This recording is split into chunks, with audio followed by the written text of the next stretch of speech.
Howdy. Been a long time since I posted a vlog up. Figured I might as well get one done. Happy holidays, Merry Christmas, since I refuse to be one of those schmucks that just says Happy Holidays. Um, Been pretty friggin' busy. A lot of work. I'm kind of a new guy at work, so to speak. Been there 2 years, and I'm still 5 years or more under seniority, so I kind of fill in a lot of overtime this time of year. Yeah, done a whole bunch of Christmas shopping. Really good friend of mine has three kids, younger, 13, 11, and 6, I believe. Um, Had a little bit of a rough spot this year, so I helped them out. Bought the kids skateboard. Bought one of the kids a nice skateboard. Bought another one a couple. What did I get them? Legos and Beyblades. Really big into Beyblades, which is awesome. Seems like my webcam's off today. Anyways, yeah, bought the youngest, the middle child's daughter. I bought her a couple of those create your own crafty, artsy things. One was for like a handbag, and the other one was for like bangles and bracelets and hair things and stuff.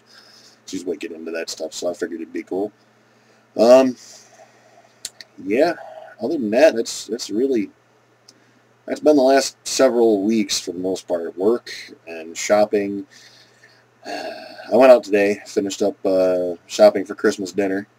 Got the turkey and the stuff for the pies and all that. I do the cooking for the most part, so yeah, I put it off until the last minute, unfortunately, and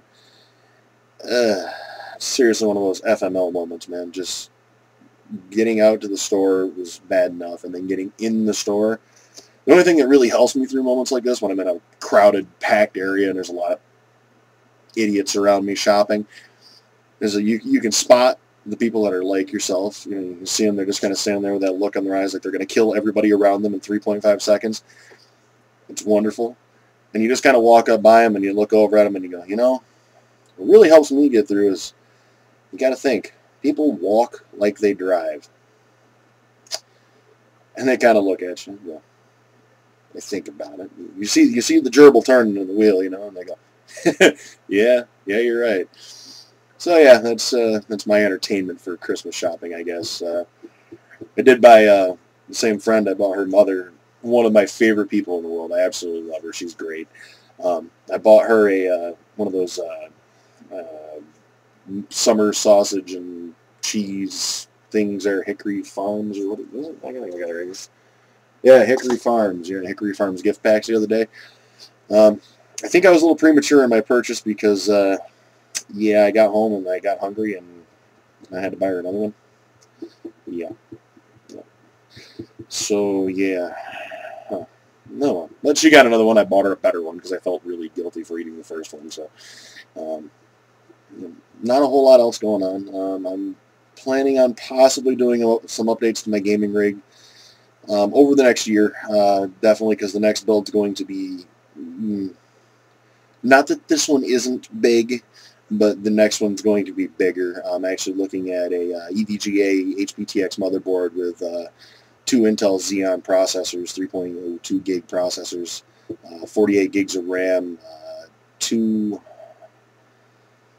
probably at least a 2 terabyte hard drive just for storage, and then probably 2 solid states for OS and games, and majority of my programs. Definitely got a RAID 0. I'm thinking about doing either a triple or a quad SLI setup with GTX 570 Ti's, or 570 or 560? 580 Ti's is what I was looking at. Thinking about it, it's sketchy because the amount of power you need to push a quad SLI setup is just insane. I mean, 1300 watts is kind of what's really recommended to do all that, you know, and your CPU and all. I'm actually looking at a Mountain Mods U2 UFO case, the extended version, which is 18 by 18 by 24. The friggin' thing is huge. Dual power supplies. If I go that route and do the dual power supplies, I'll probably go with the new the XFX True Rail Design 1250 watt power supplies. Get a pair of those in there, and I think I'll be okay with quad SLI then. But I still may only go triple SLI. I'm not sure. Yeah, SLI. Yeah, ATI's Crossfire. That's what I got now. Yeah, I'm thinking that might be in the works for next year. First, I got to do some work on my car because I'm a pretty big car guy. It's not really one of those things I, throw out on the interwebs for everybody to talk about because it starts all sorts of, well, Honda is this and Chevy is this and blah, blah, blah. And I don't really want to hear it because I don't really care. I like Hondas, I like Chevys, I like Subarus, I like Mitsubishis, I like Dodges. I'm a car guy. I like cars, and I can appreciate a hot rod, be it a V8 with 1,200 horsepower or a Honda 4-cylinder with 600. I can appreciate the fact that a lot of work went into it and all that. So I really don't like to throw this out there too much, but funny little story about it I got to throw out. I'm on my way to work yesterday, 10 after 6 in the morning, also known as ungodly early or ass o'clock. And pull up in a red light, little blue Subaru. Looks like a base model Impreza, newer one. Pulls up next to me. Now, I drive a 2000 Impreza, base model, 5-speed. Nothing done to it yet. It's in the works, but, light turns green. I take off a little bit fast. I always do. Guy gives it a second, then catches up to me. Step on it again. He pulls up to me again. I'm still below the speed limit, so I step on it again. He pulls up next to me. Huh. This is also a lesson on how to get trolled in traffic. Stop at the next light. Look over. He looks over. Nod our heads. Both Subarus. Subaru love and all that. Light turns green. I take off a little bit faster. He takes off a little bit. Stays about probably a quarter of a car length behind me. Like right, his nose is even in my passenger side door. Whatever. I roll onto it a little bit. He stays back. Okay, we go down, go through a couple green lights, stop at the next red light. Rinse and repeat. Same thing. Stays back a little bit. We get to the last red light before this huge long straightaway that goes down towards my work. And it starts out 2 lanes here, and then the right lane merges in after, 400 feet, maybe? Well, it's probably closer to 1,000 feet. So it's almost an 1/8 mile drag right there before you're into one lane if you really do it right. And thinking to hell with it, I've stayed ahead of him this far. He's obviously either not trying or he doesn't have it. Whatever, why not? Light turns green, I stomp on it, dump the clutch, gun it. Just as I grab second gear, put my foot to the floor on the clutch, and all I hear next to me is turbo spool. He gets in front of me, I hear blow-off valve. I put the car in 4th gear, hang my head and sit back in my seat and drive under the speed limit the rest of the way to work. Nothing like getting your ass trolled by an unbadged STI with a lot of work done to it on your way to work at 6:15 in the morning. That's my epic fail for the week. So, nothing else really going on. Like I said, the holidays are here. I did pick up some cool stuff. I got, what did I get? I already forgot. I got the Rocksmith Collector's Edition with the Les Paul Jr., which I'm loving. That is amazing. It's actually been taking up most of my WoW time lately. I haven't even hardly logged in at all. I picked up, Best Buy had this package deal, the Mayhem Pack, I think it was called, I believe. It had Killzone 3, Resistance 3, and the PS3 Move setup in it. No, it was like $100. Or you get Resistance 3 with the Move for $100, or the Move by itself for like 50, and then both those games for 30. I was like, well, hell, you're going to give me 2 games and the Move for $100. I bought it. I don't really like the gun it comes with. I'm thinking I'm going to look around. There's a couple cool ones on Amazon I want to check out, but awesome. I love playing it. Even with the Move, it was great. I mean, even like I said, it's not really necessarily that the gun is bad or that the design is bad or anything like that. It's just that I'm a large individual. I'm not, not like obese, morbidly fat. I'm just large. I have broad shoulders. I'm a big guy. And I think that's what it is, because holding the gun up, just keeping my shoulders crunched in enough to keep a grip on the gun, because if I go like this and actually relax and try to hold it, I'm holding the gun out here where a regular gun would be held, not back here where I need to hold it for the gun. Yeah, not back here where I need to hold it for the freaking, the movement. So after about an hour, I was like, oh, okay, I can't move. I got to stop. So I did play it through with the, played partway through. I played through like the first 2 chapters with the Move, and then I played the rest with just the standard controller. I am going to play it through again, I think, with the Move. Like I said, I want to get the other gun. I found this one on Amazon that's really awesome. I don't remember what it's called. But the movement controller itself is actually built into it, and then the Move controller clips in. It looks like an M16, and with the Move controller on there, it looks like an M203, for those of you who know what that is. That was an awesome game, though. I have this sneaking suspicion there will be a sequel. I really bet there will be. So we're gonna go with that. If there is a sequel, I will definitely pick it up because the end of this was epic. Resistance 3 I haven't picked up yet. I've been playing a lot of Rocksmith, like I said. The girlfriend, she picked up Heavy Rain. Heavy Rain, she said she was really looking forward to the game anyway. She tried it out a couple times, I guess, in demos and whatnot, and she really liked it. But she wanted to buy it herself and try that, so she bought it, and with the move that we got with Killzone and all that, she had some difficulty with the move on it at first, and I think it's because it's kind of meant to be played standing with the move, and she was trying to do it sitting down.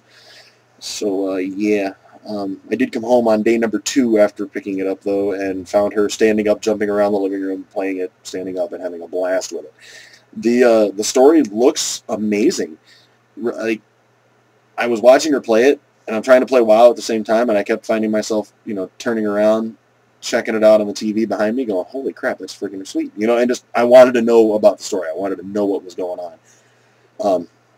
Really good. I recommend that one. I recommend Killzone 3, definitely. I will probably recommend Resistance 3 when I play it. Man, that's about really... Oh, we got a new TV. And back there you can see it. We got a new recliner. Our new TV, we had a 46-inch Mitsubishi LED with a built-in soundbar on it. And since we obviously see how things are different behind me, I've rearranged my living room. I did this because really where my desk wasn't optimum for anything on the TV. And planning ahead, thinking that I was going to get the move, I figured, well, we need a more optimum setup to use the move. So we moved my desk from where it was to where it is now, which is where our TV used to be, because there's sort of like a built-in entertainment center here, which works out great for a desk, actually. I mean, my regular desk center section just fit in between the shelves on the side. I had to build a shelf to hold my tower, but that wasn't really a big deal. So far it's working out good, but in doing so with the 46-inch, everything kind of looked small on the 46 because we're, 6 feet further away. So, I mean, it doesn't look behind me like a whole lot of room, and it really isn't. A 46 would be significantly large for most people. We kind of have a go big or go home theory going on here. So we ditched the 46 because we do the Rent-A-Center thing for TVs simply because of this reason. We're always rearranging or doing something, or a new TV comes out, and I'm like, hey, I really want to see that. I want to check that TV out, so I'll go pick it up and swap out my other one. And it works really good. And if you figure it out, and this is probably me justifying it, but if you figure it out, you pay X amount of dollars for X amount of weeks. All right, great, that's awesome. You're probably going to take 2 to 2.5 years to pay off a decent TV, possibly up to 3 years, but not usually. But that's a decent TV, okay? You put it on a credit card, but just the TV, say a $1,500 TV on your credit card, by the time you're done paying interest and you've actually paid it off, if you make your minimum payments, you're going to spend longer paying it off and spend more. I actually have done the math on this, and it works out. So I'm going to stick with my Rent-A-Center deal. You can judge me or not. But we had the Mitsubishi, like I said, we now have a 60-inch LG True Slim plasma. The plasma, the refresh rate's a tiny, tiny bit slower. I mean, we're talking the difference between 2 and 6 milliseconds here. Not really noticeable, but I really like it. It's awesome. It's 60 friggin' inches, so it works great for the move. You can actually move and look, and it works good. Yeah. Like I said, there's some upgrades coming to the computer hopefully soon, but they're going to come after the upgrades to the car because I'm trying to find an EJ20 Turbo out of a 2002 to 2004 WRX with an ECU and a harness. So if anybody out there happens to have one laying around their garage just collecting dust that actually works or possibly even needs a rebuild, just let me know. Yep. Yeah, other than that, that's it. I think I've had enough. That's all the vlog I got. Don't forget to check out my Warcraft channel over at casualwarcraft.com, or Casual Warcraft is my YouTube channel for that. Oh, I really messed that up, didn't I? But anyways, yeah, that's pretty much all I got. Yeah, this is Lust. I'm out. Check out Casual Warcraft. Comment, subscribe, thumbs up, like, and all that happiness. See ya. Merry Christmas.